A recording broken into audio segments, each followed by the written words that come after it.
Chapter 10 The Civil Disobedience Movement. In the Lahore session, full powers regarding the launching of the civil disobedience movement were given to Mahatma Gandhi. Before launching the movement, Gandhiji put forward various demands such as abolition of salt tax, prohibition of liquor, and end of the monopoly right of the government to manufacture salt. But the government rejected those demands. Gandhiji, therefore, decided to start a country-wide satyagraha by breaking the Salt Act. Salt was a daily necessity and it was freely available in nature. It was, therefore, unjust to impose a tax on it. The salt satyagraha was symbolic. In a broader sense, the salt satyagraha signified the breaking of all the oppressive and unjust laws of the British government in a peaceful way. The civil disobedience movement included picketing liquor shops and shops selling foreign cloth, as also conducting a no-tax campaign. Thus the movement was broad in its nature. The Dandi March. Gandhiji decided to launch the salt satyagraha at Dandi in Gujarat. On the 12th of March 1930, Gandhiji set out from Sabarmati Ashram with 78 of his followers for launching the salt satyagraha. Along with others, Sarojini Naidu and Mithuben Petit also accompanied him. In his march from Sabarmati to Dandi, covering a distance of 385 kilometers, people joined him in very large numbers.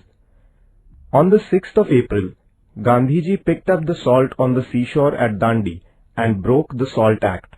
Thus began the nationwide civil disobedience movement.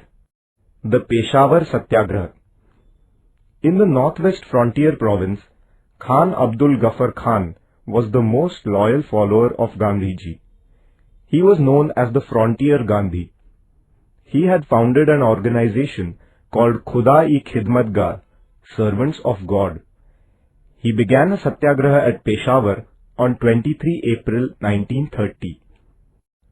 The town was in the hands of the satyagrahis nearly for a week. The British government ordered the platoons of the Garhwal Rifles to open fire on the satyagrahis. But Chandra Singh Thakur, who was an officer of the Garhwal Rifles, refused to open fire. He was court-martialed and was given a severe punishment. The British government found itself in a difficult situation due to the satyagraha launched by Gandhiji. Gandhiji was arrested on 4th May 1930 and government repression was let loose. The entire nation strongly condemned Gandhiji's arrest. The Solapur Satyagraha. The mill workers were in the forefront of the Solapur Satyagraha. They observed a hartal on 6th May 1930. Police stations, courts, the railway station and municipal buildings were attacked. It was practically people who ruled Solapur. At last, the government called in the army. Martial law was imposed and thus the movement in Solapur was suppressed. Malappa Dhanshetty, Shri Krishna Sarda, Kurban Hussain and Jagannath Shinde were hanged for their participation in the Satyagraha. Dharasana Satyagraha. After the arrest of Gandhiji, the leadership of the Satyagraha at Dharasana in Gujarat passed on to Sarojini Naidu. The police lathi-charged the Satyagrahis who came forward to break the Salt Act. The Satyagrahis quietly suffered the blows of the lathi. When they were finally taken away by the Congress workers for medical aid, another batch of Satyagrahis came forward to replace them. This continued endlessly. In Maharashtra, there were salt satyagrahas at Wadala, Malwan, Shiroda and other places. Where there were no salt pans, people began to break the forest laws. There were jungle satyagrahas at many places such as Bilashi, Sangamner, Kalwan, Chirner and Pusad in Maharashtra. Adivasis joined the jungle satyagraha in large numbers. Martyrdom of Babu Genu. Satyagrahis in Mumbai tried to obstruct the trucks loaded with foreign goods. Babu Genu, a mill worker, was at the forefront. He threw himself down in front of a truck to stop it and did not budge even after police threats. In the end, he was crushed under the truck. The martyrdom of Babu Genu proved to be a source of inspiration for the national movement. Participation of women. Women participated in the Satyagraha struggle in large numbers.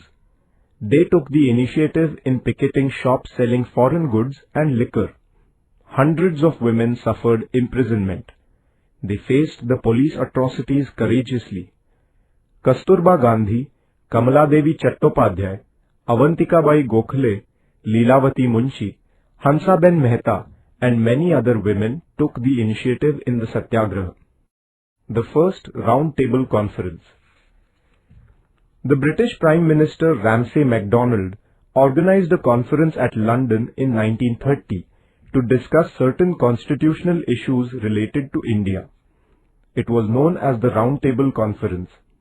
The different political parties in India and the rulers of the princely states sent their representatives to attend the conference.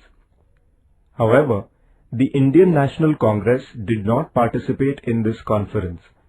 The National Congress was a body that represented the country. Without the Congress, the deliberations in the Round Table Conference were indeed meaningless. The British Prime Minister expressed a hope that the Congress would join the second round of discussions.